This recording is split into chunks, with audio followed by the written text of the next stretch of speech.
क्या बात है।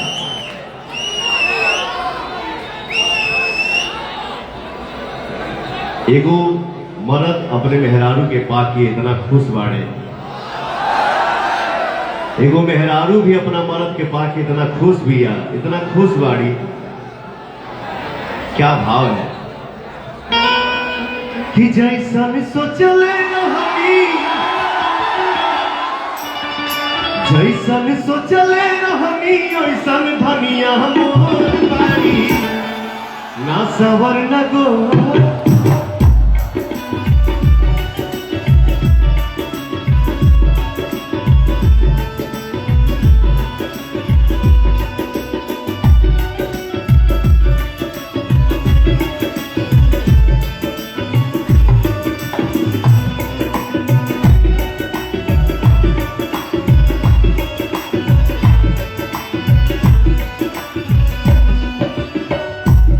जैसन सोचले रहनी, जैसन सोचले रहनी ओइसन पियवा मोर बाड़ा, जैसन सोचले रहनी ओइसन पियवा मोर बाड़ा। देखिए, अरे जब वहां हिल गए हैं तो हम आप हिलेंगे तो कौन सा गुनाह है। क्या हो भैया, ना सवर न गो।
बन के हमारा जिंदगी में आइल यहाँ जोर बाड़ी, ना सवर न।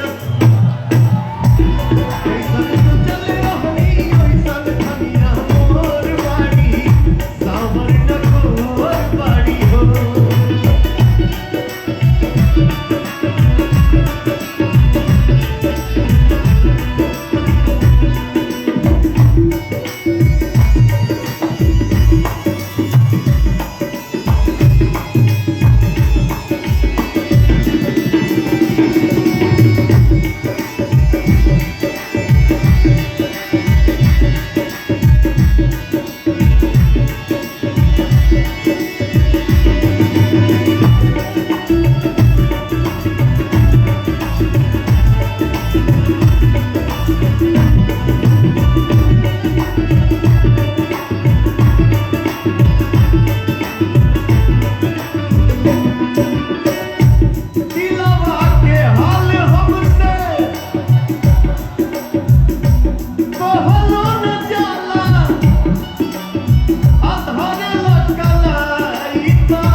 बाटे जुल्म जवानी पवन गावत। अरे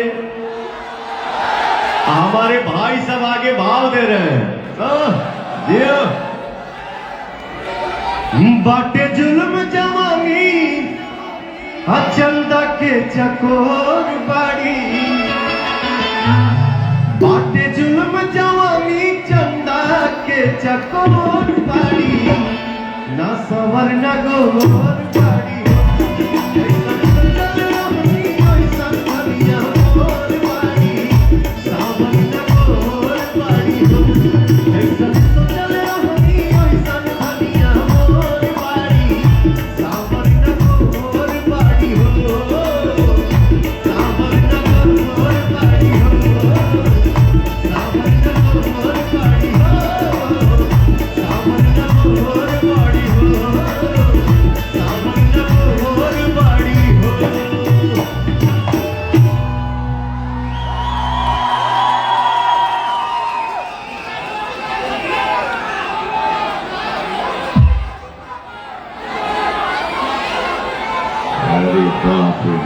क्या बात नहीं बंद कर दिया है। बहुत ज़्यादा सही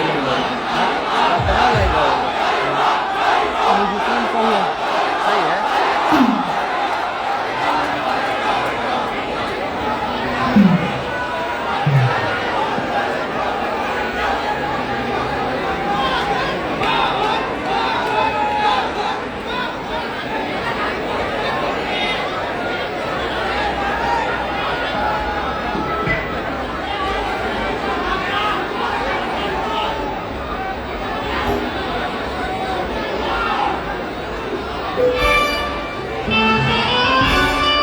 आप लोग लाइव में बने रहिए।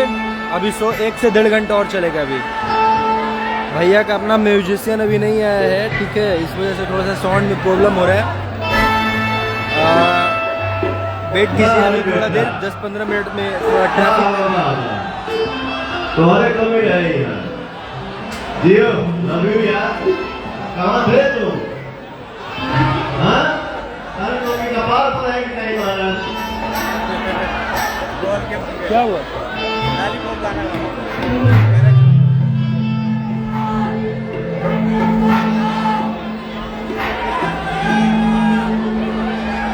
हमार जनता जनार्दन जो आदेश दे दे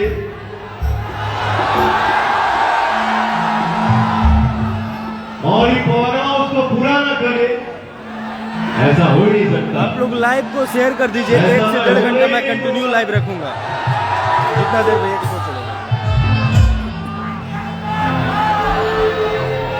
हमने आने से पहले श्वेता निकाली या कि पत्थर के तरह पिसाई बाकी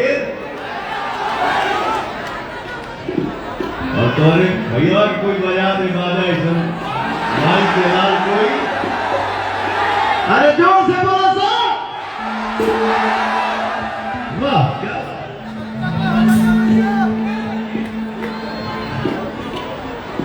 आज आप लोग देखा ही ना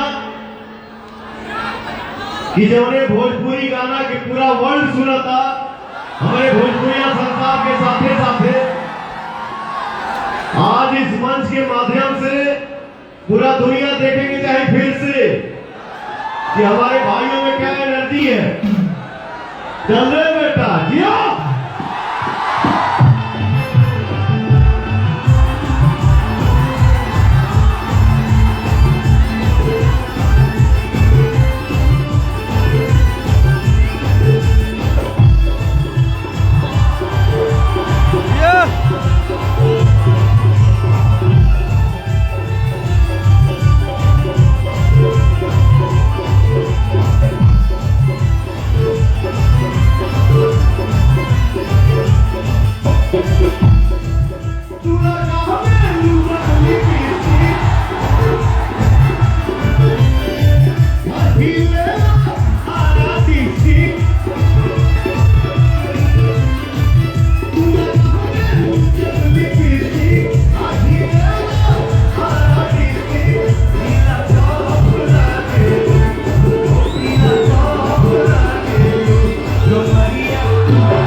गोरखपुर